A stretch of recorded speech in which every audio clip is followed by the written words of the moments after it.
the core of our African Society for Laboratory Medicine strategy is the strengthening of our laboratory systems and networks of the African Union member states. Now, at the center of this is a clear understanding of the capacities that these laboratory networks have to be able to collect relevant data in real time, partnering with many regional institutions, including the Africa Centers for Disease Control and Prevention, in building local capacity to be able to utilize this data for laboratory mapping and decision making for our governments.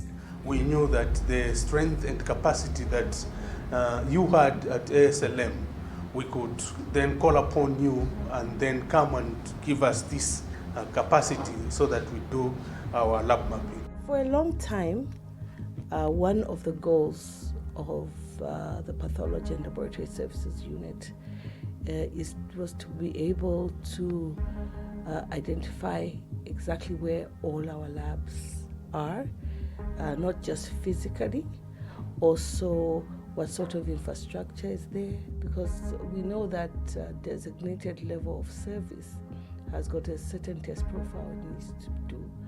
And with this mapping, we'll be able to even know exactly how to plan the sample referral system, the result return system, and even all the way from the lower level laboratories all the way up to central level, because it's very important that even the data that we get and helps us in our planning is quality data. ASLM has brought a perspective and a dynamics improvement where now labs can be networked, and also we can have a relation with labs in other countries to make sure that no one lags behind. For Zambia, we need to know where are the labs, what are they doing, what is lacking. There has been various efforts by various partners to try and do lab mapping, but the healthcare system is changing every time.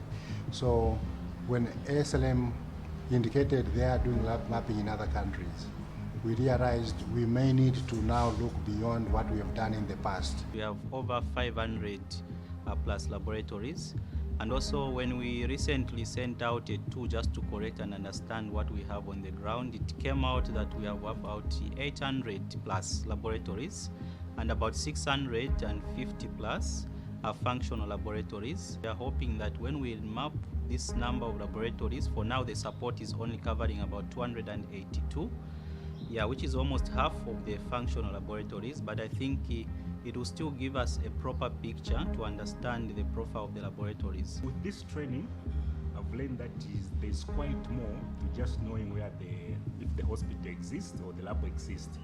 I've learned that we have to take a lot of data, not only where it is coming, where the hospital is, but what it is doing, staffing, its capacity, and that will help the country a lot. I'm really looking forward to this activity because I believe it's going to help identify these gaps and also identify the strengths that the country has and be able to maintain those strengths, looking at the infrastructure, the reagents, supply, and of course the equipment and the human resource. The continuation of the partnership and support from the ASLM to Zambia.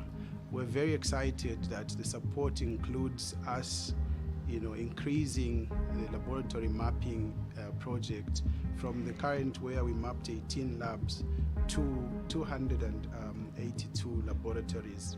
But what is more exciting about this phase is that in this support we are focusing on the One Health approach. The lab mapping project has come at the right time right now because we are in the process of also establishing the coverage for EQA and the coverage for quality management systems.